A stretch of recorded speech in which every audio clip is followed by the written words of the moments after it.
Hey, it's Arrow, and this is Vocal Defrag. Vocal defragging is having a physical conversation where you can go back and listen to your emotions, your inflection, your pitch, your volume, your tones. I strongly suggest vocal defragging because you can write in a journal all day, but when you come back to it to study it, you don't hear your voice. You just see a bunch of words, and your interpretation in the days ahead, you know what? It makes up its own storyline. So even though I've been a daily writer for 29 years, and I've been basically defragging in a different journal since 2017, I go back to those pages. I don't hear my voice. I don't hear the emotion or the physical questioning and how I come up with answers and then come back and question those answers. So that's what vocal defragging is, and I do invite you to pick up that journey. And I know, people are so afraid of getting caught for opening up their hearts. I get it. But you know what, though? Sometimes those people on the outside have nothing to do with the person inside of you.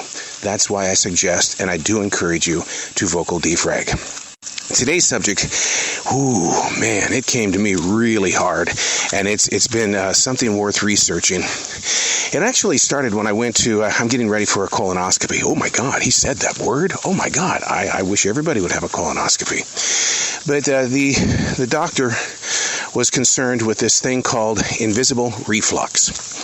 And invisible reflux is not like acid reflux, but it is. And you know you've got invisible reflux when you have something to eat and then you get postnasal drip.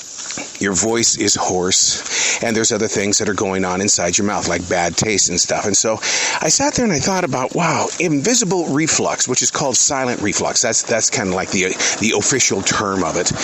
And it's like, okay, if most people don't realize they've got this silent reflux and it is doing damage to your mind, body, and soul, especially your throat, what other things in our life are invisible? So in my defrag journal writing, I asked the question, do I have invisible anger?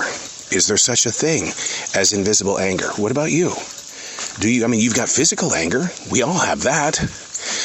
But what about invisible anger? And I had to do some research on that.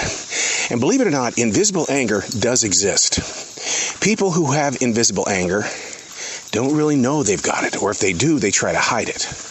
Invisible anger is covering things up and always being happy, because we're always told that, hey, look, man, it takes just as much energy to be positive as it does to be negative. People who have invisible anger actually bring damage to others around them, and they don't know it. That was the part that shocked me.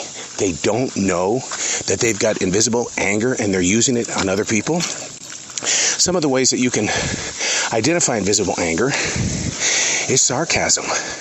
If you're very sarcastic or cynical toward different things that are happening in life, you actually could have invisible anger. Ways that you can get around this or to learn from it or even to help heal it is that you have to become aware of it. You have to know how you are setting yourself up with others in conversation. There are many times that, being a radio guy, we do get a little cynical.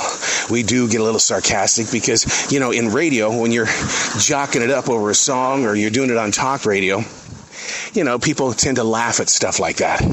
And sarcasm is one of those things where people go, God almighty, I've been there before. Oh my God, I like listening to this person because they talk about this and this and this and this. But that's one of the things that you've got to learn. If you are being sarcastic or cynical and you are aware of it in a present conversation, maybe we should step back from that, because the after effects of what you're doing may not be a positive outcome in your present. Remember, what we say, what we write, what we do in our everyday life has an afterlife and an after effect on something. And then we wonder why we feel like crud. We wonder, why aren't things happening the way that I want them to? What is going on? Well, the question is that what did you do before you got here?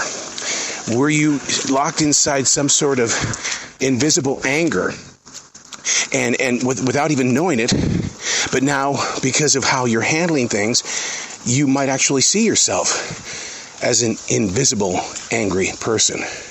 Your body language is showing it. Invisible, angry people. Now, once again, those that suffer from invisible anger do try to hide it by being happy all the time, and they don't realize what they're doing to other people. So, if you're facing those moments in your personal life and you're using awareness as a key, the thing is that it's not going to take just one shot at, hey, today I was aware, tomorrow I'm going to be fixed. Yeah, that's not true. I've been a daily writer for 29 years. I know what's in those journals, and I know what I have put on those pages in order to help free the anger or the pain from my mind, body, and soul. As a broadcast instructor, I have to coax people to put on the earphones. I don't like the way my voice sounds. Well, if you don't like the way your voice sounds with earphones on, how do you like your voice without the earphones? I guess it's okay. Yeah, but what about that inner voice that really doesn't have a physical sound? Ooh, an invisible voice, because we're talking about invisible things. What is your invisible voice saying to you that the rest of us can't hear? Is it feeding the invisible anger? Is it causing invisible reflux? Because, when we get worked up, oh my God, the acid is flowing inside our stomachs and right up that esophagus. So I ask about your invisible voice. I ask about your invisible anger. I just want to hear what your interpretation of self is. And that's what vocal defragging is all about. And I put so much love and interest in the physical conversation because you've got to hear your emotions as they are being freed from your inner core. Because if you put it on paper, like I said, then when you come back to it, it's just another day of reading and, oh my God, this guy must have been in a bad mood that particular day. So to hear the way that you present your words is so soothing to your soul. It's almost like you're telling yourself, I'm listening. What are your questions? I'm listening. Try it sometime. I know it's going to take some confidence, some courage, and I know we all fear challenge and change, but you know what? The new you is looking at you in the mirror every day. I'm Arrow, and that's Vocal Defrag.